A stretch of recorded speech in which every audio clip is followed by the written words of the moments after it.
their approach is always exemplary. So a big pat on the back from me. Thank you. I'll make sure that that's fed back to the staff at the depot. Councillor Pounder. Well, as it's my department, I would like to copy out exactly what the rest of my colleagues have said. To thank Cathy and all her team for the work that they do on a day-by-day basis. We don't sit back. We're constantly looking to see how we can improve the service, as you can see by the numbers that was given to you this evening. But that's not to say that it's perfect, and that we will continue to look at problem spots and see if we can rectify them. And we will bring that back in any future reports that need to come back to Cabinet. Excellent. End of term report, highly recommended. Thank you. And have a proposer? Yeah. Proposed by I'd like to propose it by Councillor Pounder. that be noted, and that further reports will be coming back to following feedback.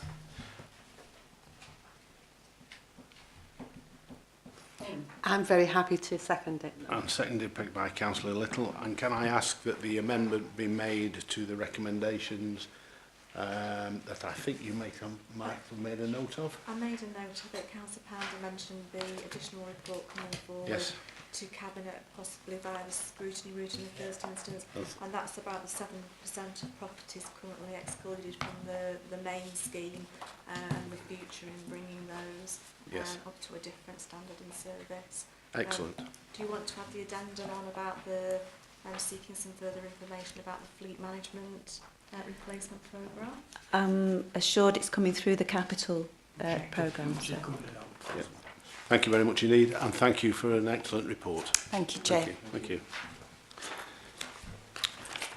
That moves us to item 8, which is the duty to cooperate.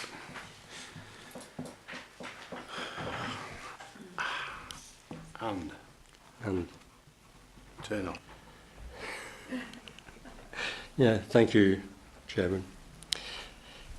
I think it's important, before I ask Cabinet to accept this concept of the duty to cooperate and the Memorandum of Understanding, knowing our recent history, I think it's extremely important that, one, I explain the status of what the duty to cooperate has, and two, to dispel any suggestion of the previous discredited MAA, the Multi-Area Agreement. I've heard several people seem to be in a state of confusion, thinking that this is of a similar nature, and I think it's very important that we make that distinction. Historically, the strategic planning has been the function of the Lancashire County Council through its structure plan. This ceased when regional planning came into being introduced by the previous government. So to deliver cross-boundary strategic planning issues such as highways, transport, drainage, housing, these two bodies were the ones that dealt and delivered. But for the very first time, a local district council like Fylde is obligated to participate in being a strategic planning authority through the means of the duty to cooperate with its neighbouring authorities. It has a legal basis. As a consequence of the Localism Act, authorities like Fylde are obligated legally to pursue this means of delivering strategic planning. Now that is in contrast to the Multiple Area Agreement of a few years ago. That had no legal basis. It wasn't a planning document like the duty to cooperate is. It was an economic exercise. The economic exercise was precipitated and kick-started by Blackpool. I think many of us are aware that the social problems and the economic problems of Blackpool is such that it was seen to be pulling the Fylde coast down. The process of the MAA was kick-started by and I'm sure some of you recall the concept of the growth concept, whereby people would talk about Blackpool New Town. Many of the new homes suggested were going to be built in Fylde, and of course Blackpool wanted the roof tax monies to help with Blackpool's vision of how to go forward in the future. It was extremely Blackpool centric and never was endorsed by elected members of this authority. So there, the duty to cooperate is a legally binding planning document. The previous multiple area agreement was not, and it was simply an economic exercise. So I want to make that clear, because I'm sure there are people within this authority have still a residual confusion about the two sort of approaches. When you look at the report and the section on governance, the governance talks on page 59. Governance makes a reference that the leader of the council appoint up to 2 members of the council to sit on the joint member officer steering group of the Memorandum of Understanding. In talking to my colleagues in neighbouring authorities, they've agreed that there will be 2 members sitting on that steering group. It would be wrong for us not to have 2 equally, and therefore I would like to make a simple amendment that the leader of the council appoints 2 members of the council to sit on the joint member officer steering group of the MOU. The second addendum I want to make is that the report is basically a report of the Memorandum of Understanding with our neighbouring Foul Coast authorities. And I think many of us are now aware that, while historically we've never really paid too much attention with our big neighbour Preston, the latest events in terms of the Junction 2 on the M55, the enormous growth in residential development on Cottam and Lear, then the significance of our easterly neighbour is increasing all the time. And I think the addendum to the recommendation would simply be, and that this Cabinet will expect a similar agreed Memorandum of Understanding with Preston. I want to flag that up right at the beginning. If it was remain in the depth of the report and it is referred to, it may not be picked up as easily. So that's a simple amendment, an addendum along that nature. And finally, I just want to make and thank Paul and his colleagues for initiating this exercise. Sometimes we've been criticised for, as we did with the MAA, being pulled along by and allow Blackpool to take stage.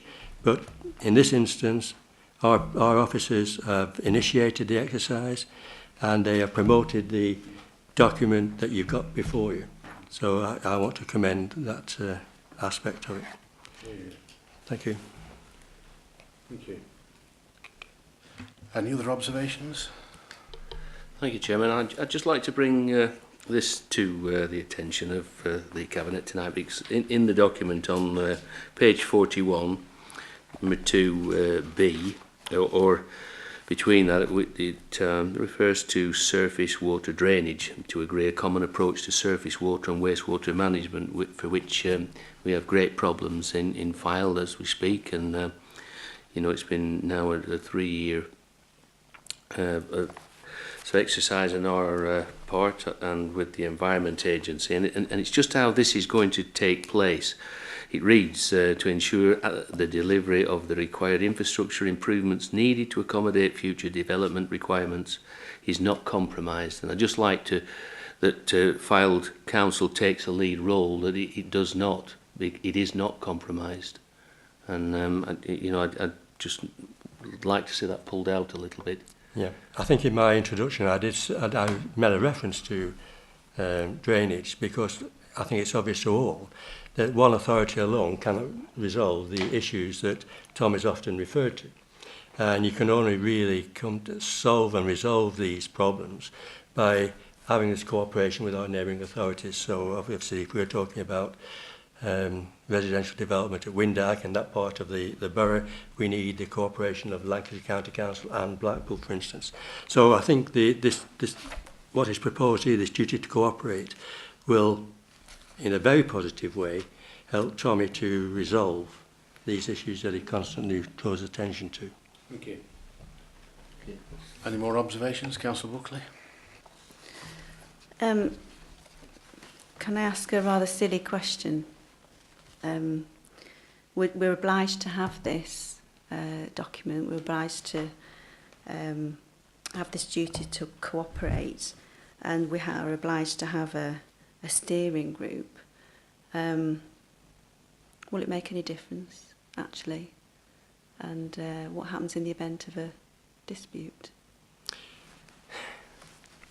We are legally obliged to have this document. How it unravels depends on the representation that you have within that steering group. And when the similar sort of exercise was conducted with the MAA, there was virtually disintegration of the setup simply because Jeff Driver wanted majority voting, whereby you could be overruled and therefore left high and dry. And let's just say the instance where I had to come back and report to this authority, to Tommy especially, that they didn't feel that the surface water drainage was a significant point and we had been outvoted and we weren't going to do anything about it. I don't think he would be too pleased. All we're really doing this evening is to endorse the concept. How it unravels is, as I say, very dependent on the interrelationship between those members put forward by the respective authorities, the officers who are engaged in this exercise of delivering this duty to cooperate. The memorandum of understanding that's before you is simply an indication of what the areas that it could do. The nitty-gritty has to follow. It isn't a silly question because that question is based on what you've witnessed historically. We just have to hope that we can deliver in a very positive way. I mean, the ramifications of it, it's a very new concept, the ramifications of it are for the future. We just hope that it will work. And I might just add to that, that in my initial meetings with leaders from Lancashire County Council, Wyre Council, Blackpool Council, there is a willingness amongst all to cooperate. There is a willingness to have a clean sheet of paper in which to try and solve our own individual problems within district council and the district councils that are our neighbours. So I am very positive with taking the lead with regards to this document and to be able to move it on. Can I just add in answer? What a few seconds allows you to. I think we've all got to realise that this is an aspect of the local plan. And the inspector, when he examines that local plan, wants to have a superficial, oh yes, they've just accepted a duty of cooperation. He will want evidence that the authorities, the neighbouring authorities and filed, have actually got evidence in terms of how they promote these areas of common ground between them. So it isn't simply, oh yes, it's a theoretical exercise that will be put on a shelf and gather dust. It's a very alive document that will be scrutinised by the local plan inspector. If I can just reply to that, I think that's a good thing, trying to reassure, but the local plan going before the inspector is a snapshot in time, isn't it, as I understand it, so that that'll be required at that time, but then it's moving forward that we'll have to be vigilant about. As with all the local plan. Absolutely. And do I have a proposer to this report? Proposed by Councillor Fiddler? Yeah, move that, Mr Chairman. I'm happy to second this report. And seconded by Councillor Chelford. Are we all in favour? Thank you very much indeed. Item 9.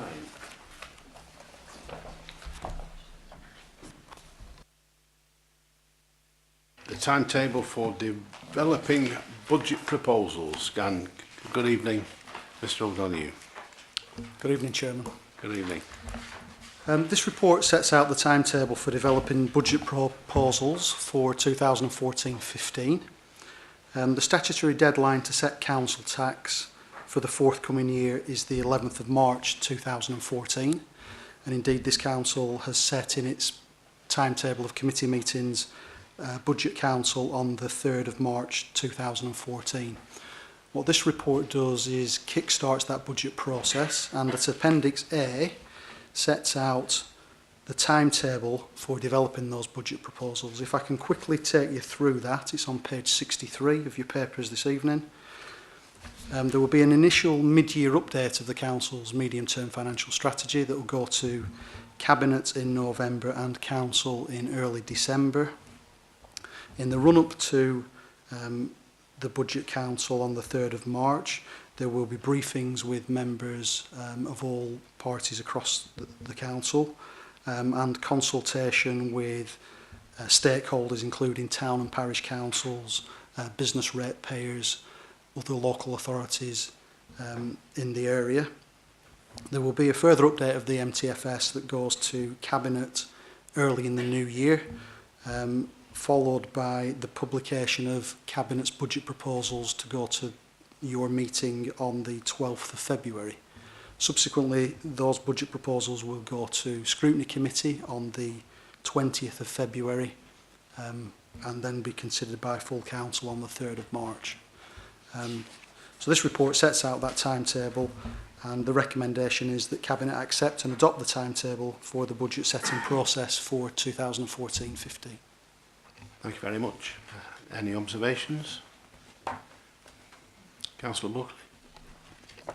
I'd like to propose it, but just to, well, first of all, observe, I can't believe we're out here again so soon.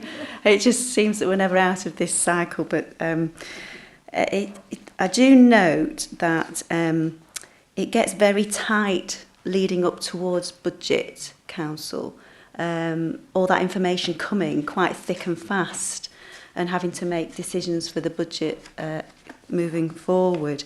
With that, the last update of the financial forecast is to Cabinet on the 15th of January. That's potentially the last, well, the update of the last available financial update before we make our budget proposals, which is possibly a couple of weeks before that because of the dates set for the deadline for publication. So then you're looking at really the end of December, beginning of January, and that's why it's vitally important to have that information as accurate as possible for us to make our budget proposals moving forward.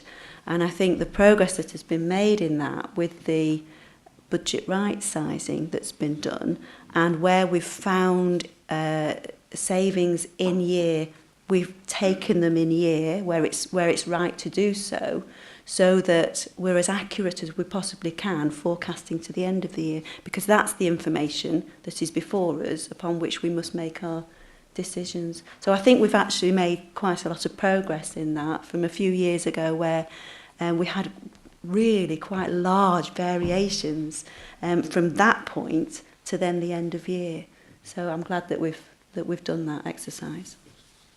And I endorse those comments, but I'm convinced now that we have looked to the right sizing of budgets, which happened before last budget, which only seems like yesterday, but and is still ongoing, and will come forward with this budget. And so I think that process will be a little easier. But we've got to keep a very critical eye on that, and I'm delighted to thank you again for this report, and I'm delighted to second the matter. So proposed by Councillor Buckley and seconded by myself. Are we all in favour? Thank you very much indeed.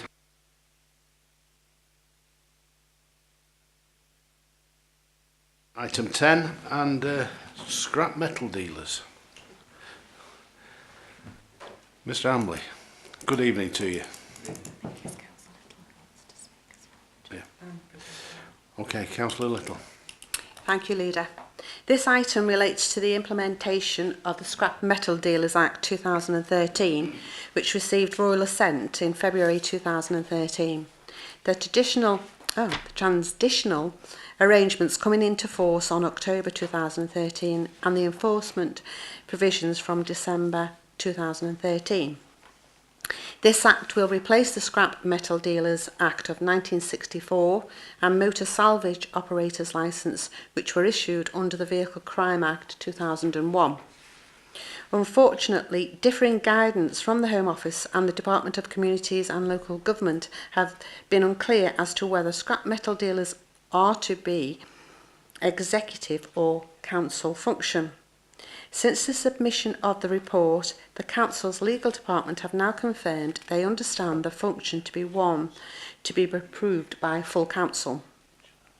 The intention of the Act is to provide effective and proportionate regulation of the scrap metal sector and provide powers to tackle unscrupulous operators. Information is included in the report as to how the Act will actually work in terms of site licences and collectors' licences. It does introduce a fit and proper test for applicants, and we will be looking for applicants to provide disclosure certificates in much the same way as we expect taxi drivers to, and personal licence holders. The 1964 Act was a simple registration procedure where upon application a dealer would be added to the register and could then deal in scrap metal. There was no provision for background checks, no ability to raise objections, so the new Act will be more effective in that respect. In the report, we refer to the fee for a scrap metal dealer's licence. We have worked closely with colleagues in accountancy, legal and audit and have calculated the fee to be £119, which is the average cost of processing a licence application based upon last year's figures. The Community Focus Scrutiny Committee were concerned that this fee was a little light. There is numerous current challenges to licence fees in light of recent case law, and we may not include enforcement costs to deal with unlicensed operators. Although we have mapped the process we will simply do not know for sure how long each application will take to process. However, we are currently reviewing all fees and charges for the licensing function, and the scrap metal dealer's fee will form part of that review. If the fee is found to be unreflective of at the time taken to process a licence, we will formally increase it. We currently have 5 scrap metal dealers and 4 motor salvage operators licensed with us. These are transitional applications which we know we will get. However, a collector's licence is needed for any borough in which you collect if you do not hold a site licence. As such, we do not know how many applications we will receive for collector's licence. We are aware that Wyre have 44 dealers and MSOs licensed, so the impact could be quite significant. Where an objection is made to an application, paragraph 7(8) of the legislation requires that the applicant is given the opportunity to appear before and be heard by a person appointed by the authority. We have taken advice in relation to this and do not believe a committee could be that person. It is therefore felt that the appropriate person would be the portfolio holder responsible for licensing. Alternatively, for matters with objections, the matter will be delegated to the appropriate director, and for those without objection to the head of environmental health and housing. As such, I would be obliged if the Cabinet would note the report and recommend approval of the fee of £119 to full council. And with regard to the portfolio holder having responsible for the licensee to be delegated to determine applications where there is a representation, I will pass that back for discussion. Any comments from members? Councillor Buckley? Thank you, Chairman. I think we need to add a recommendation here that this policy goes to full council for approval. It's not on there, so we need to add that on. But I do need to tease out a little bit more, perhaps from Mr Hambley, about the process envisaged where there is an application but there are objections. Because as you know, I have asked some questions about this and also shared that with the portfolio holder. Bearing in mind that we do have a licensing committee or a public protection committee, it seemed to me logical that any disputes would go simply to be heard by that committee. They could then be considered, that the person, the applicant, could be heard by more than one person. It's not one person who is judge and jury, it is a committee of members. That seems to me the way that we operate in other disputed matters, that they would go before more than one member. It does seem that the legislation or the guidance is a little unclear, and I believe other councils are doing things differently, and I wonder whether we need to seek some clarity about this before it goes to council, and I just welcome your observations. Thank you. In terms of the Licensing Act, we have hearing regulations which dictate how we must deal with applications, how they will be considered.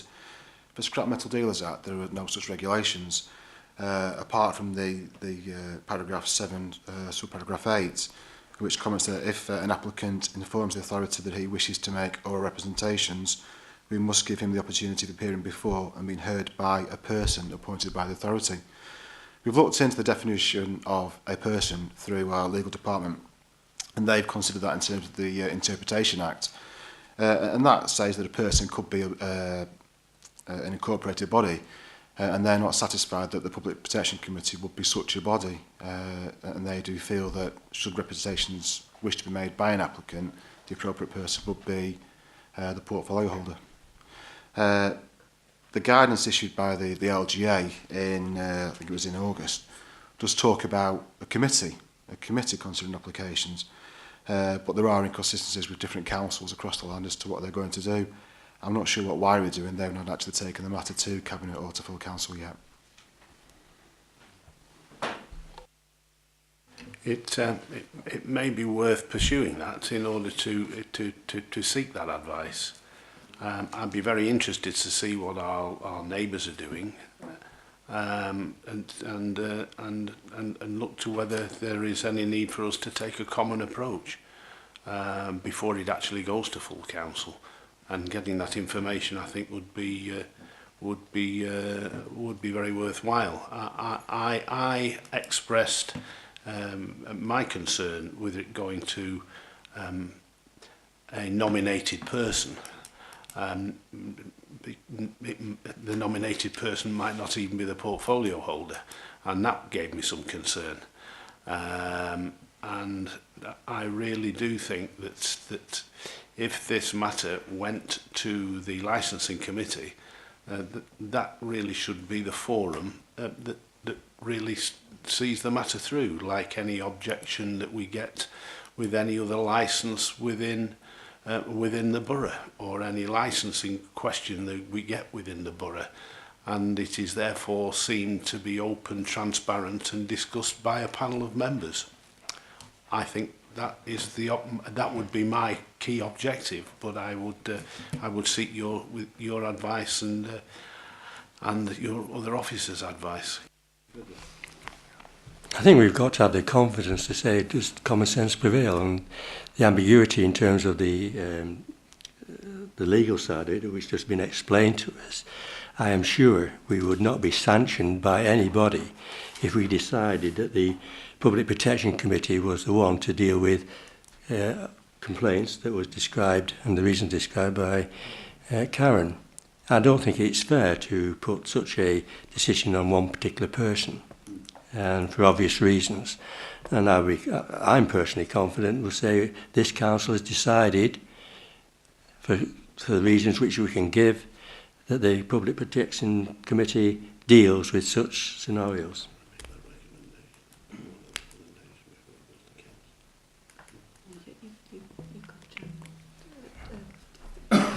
Chairman, you could perhaps do one of two things. Third recommendation along the lines articulated about it being within the remit of the Public Protection Committee, or alternatively you could approve the recommendations 1 and 2 and seek some further clarity on how others are dealing with delegations, including our neighbouring local authorities, and report the outcome of that at Council on Monday evening. So there are two options available, Chairman. Councillor Pounder. Thank you, Chair. I agree with the rest of my colleagues.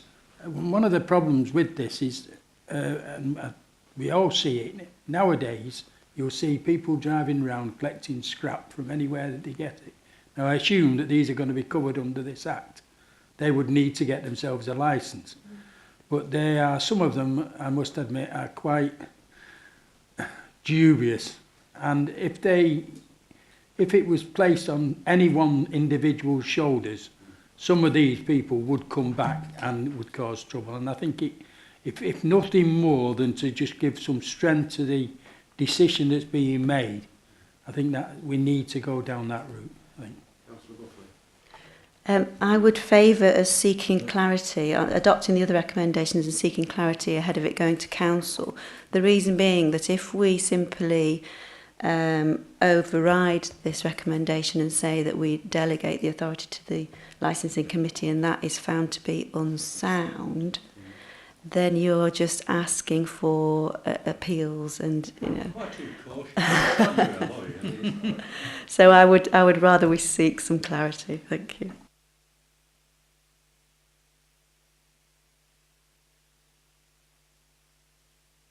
Yes, I'd just like to add my voice to those comments about it being the adjudication being down to one particular person, because even if that person had the wisdom of Solomon, it's a big responsibility, and I personally would not want to have that responsibility if I were the portfolio holder in question. So I think it would be wise to seek clarification about what other people are doing and make recommendations based on that and our own feelings about it, Chairman. Thank you.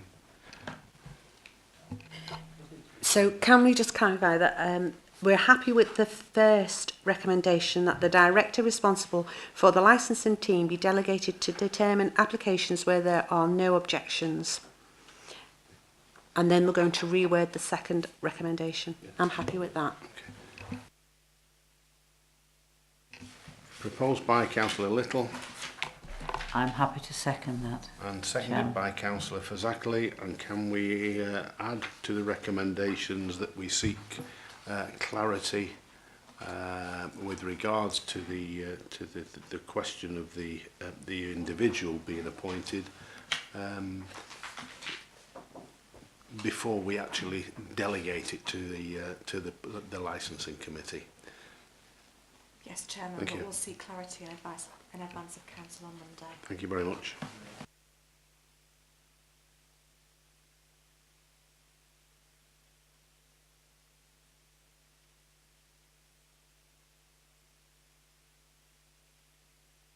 Number 11, thank you. It's on page 70 and it is the park roof replacement for St Anne's swimming pool.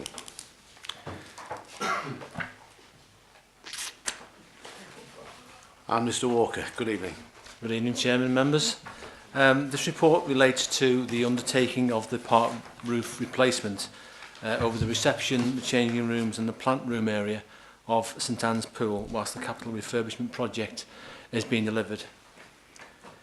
The project to refurbish St Anne's Pool entrance and changing accommodation has been previously agreed by members and started on the 1st of September.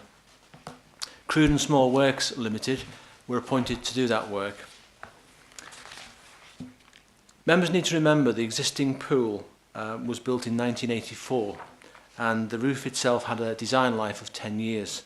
We are now some 29 years on and we've been very fortunate to have lasted this long without substantial roof replacement.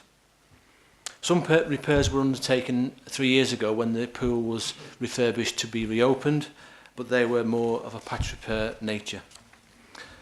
Recently, as part of the investigations in preparation for the major refurbishment, those surveys have shown an ingress of water which really needs to be dealt with at the same time that the refurbishment works is underway.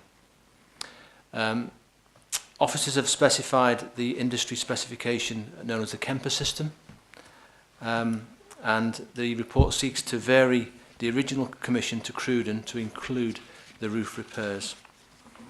Cruden have procured competitive quotations from experienced roofing contractors for the roof replacement, which are set out in the report. Chairman, there is a balance of £128,000 in the Council's capital programme for essential works to the pool. With fees and contingencies, the lowest cost tender of re-roofing the pool is put at £35,000. Cabinet is therefore requested to approve the addition of the roof works to the Sustainable Changing Village project and subcontract the works through the main contractor to Contractor A in the report. Chairman, I'll take any questions if you have any. Thank you. Any questions? Are we happy with that report? Thank you. Yes, no questions. No questions? I'm pleased to propose this. It's an ideal opportunity to do this renovation work on the roof. The money's already well, it's there and approved, so there's no ongoing additional revenue costs. So, Chairman, I'm happy to propose this item. Okay, so proposed, Chairman, I will second that proposition. Proposed by Councillor Fazakerley, seconded by Councillor Fiddler. Are you all in favour? Thank you, and thank you very much indeed, Mr. Walker. Item 12 is the Fylde Water Management Partnership. Thank you again, Chairman. Thank you. This report seeks a nomination for the portfolio holder for Environment and Partnerships to represent the authority on the Fylde Peninsula Water Management Group and the Fylde Peninsula Coastal Programme Group and any subgroups established to deal with coast protection, surface water and drainage and water quality matters. Members will remember that the Fylde Peninsula Water Management Group was set up in 2011 as a partnership between the Environment Agency, United Utilities, Blackpool, Fylde and Wyre councils, and also Lancashire County Council. And also Keep Britain Tidy Group were on the group. And they look at three aspects of water management. And they are coastal defence, bathing water quality, and surface water management. So far, attendance at meetings of that group have been at an officer level. The portfolio holder for Environment and Partnerships has been regularly briefed and kept up to date with outcomes from the group. As the work of the group has progressed, there has been recent calls for elected member representation, which has now been agreed by the group. The report therefore seeks to formalise this. The other group mentioned in the report, Chairman, is the Fylde Coastal Programme Group, and this is charged with managing and overseeing the various coastal defence projects on the Fylde coast. Up to now, work has been limited to Rossall in Wyre and Ankersholm in Blackpool. However, with the Fylde Strategic Appraisal Report, which is now going through its final considerations at DEFRA, once this is approved, this will form the framework for specific coastal defence projects within Fylde. As works on these projects will be commencing, the Fylde Peninsula Coastal Programme Group has requested attendance of the Fylde portfolio holder to join the project executive. It's therefore recommended that this representation is formalised by Cabinet. Thank you, Chairman. Thank you. Any comments from members? No? Well, thank you, Chairman. I'd just like to thank the team at Fylde here for their work endeavour in the last couple of years. We've worked hard to get this far. So I'd just like to say thanks to those officers.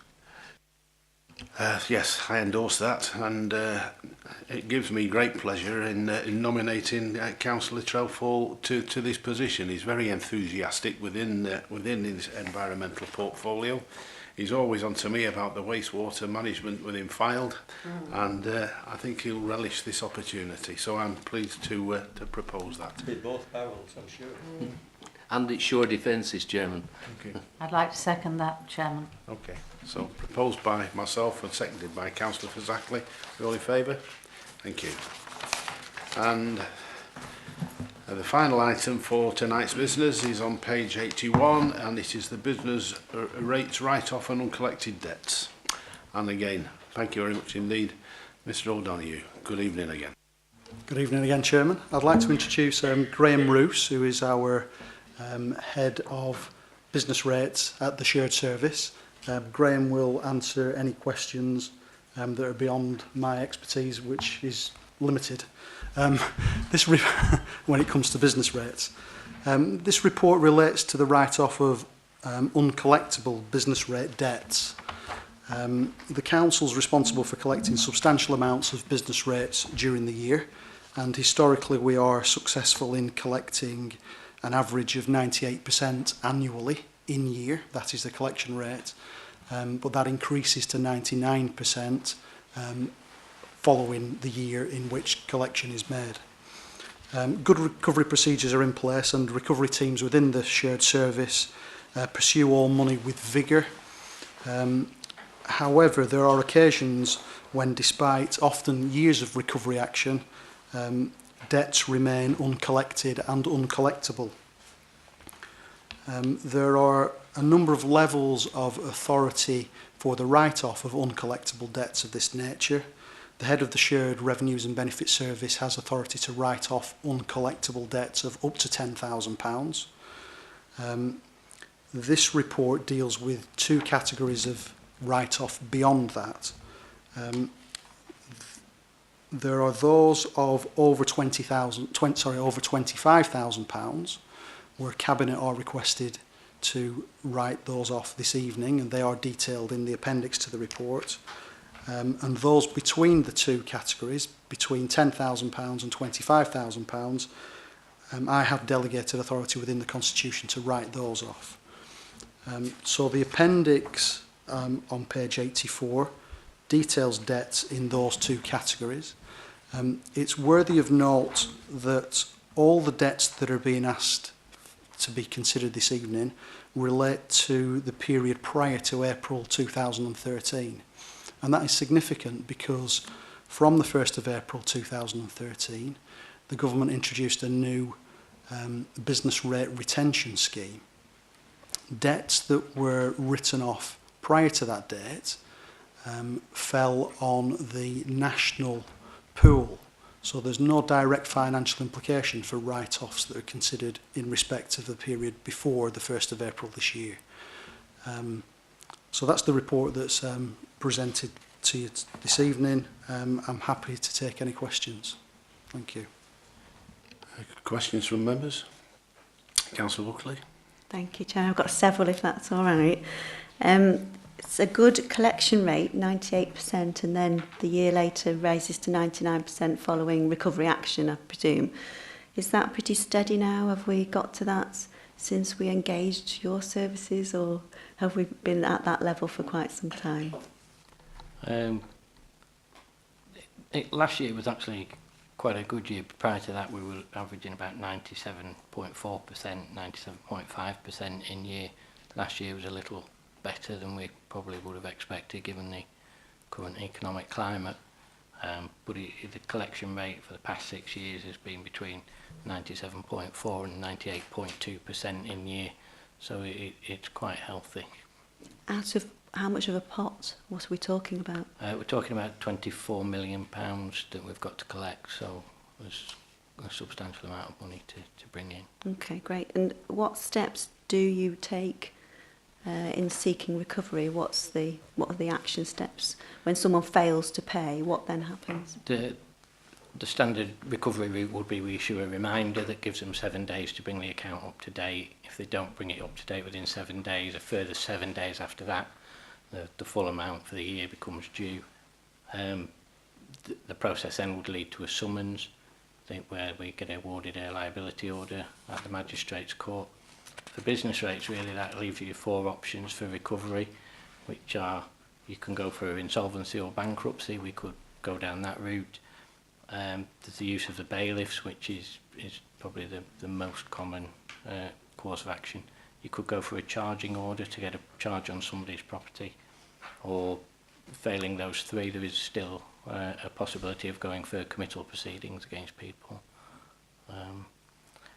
Obviously, on top of that, we would like to think we're reasonable in making arrangements that none of us particularly want to see empty shops or businesses. So in dealing with each case, we would look on it and say, well, what's a reasonable chance, A, for us to protect the money and get our revenue in, while having taken account of the fact that we don't want to be seen to be particularly forcing businesses under. So obviously we would look at the track record of the business and the reasonableness of arrangements at virtually any stage of the proceedings.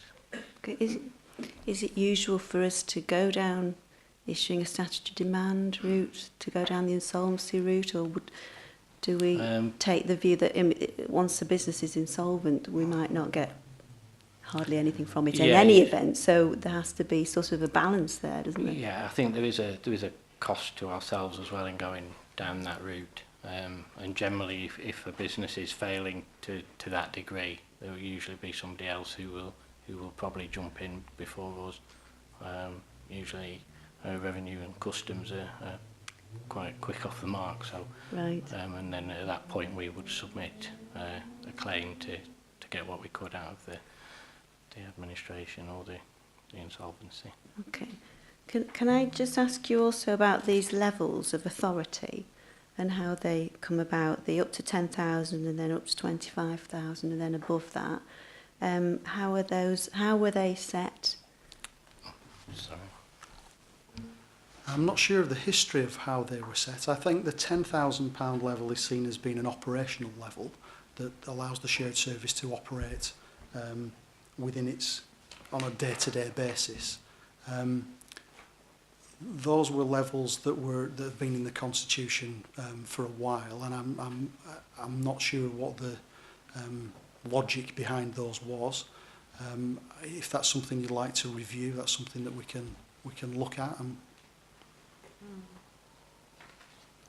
I mean, you're with working, you know, within operational boundaries, it's important to have those levels to work to. It's whether if they've been there for years and years and nobody's ever looked at them because that's always been the case, then yes, do revisit it and have a look. I don't want to cause work. I just want to ask whether it's, you know, on what basis are they set, and is it time to look at them, or do you actually think that they're working well? I mean, they do seem to be working well. The position that we've been in, as you can probably glean from the appendix, is that a number of these debts are a number of years old. So we write them off as a last resort. So the operation of those write-offs, there hasn't been a great deal within those higher boundaries. I think the thing that's brought this to the table this evening is the change in the national position from doing away with the pool. There's an incentive there for us financially as an authority to consider these and decide whether we wanted to write them off against the pool rather than to continue carrying them on our books with a decrease in chance of recovery. I think it probably is opportune for us to it seems like they've been working well within that context, but I take the point that it may be worth us working with the shared service to see how well they operate with a view to reviewing them in due course.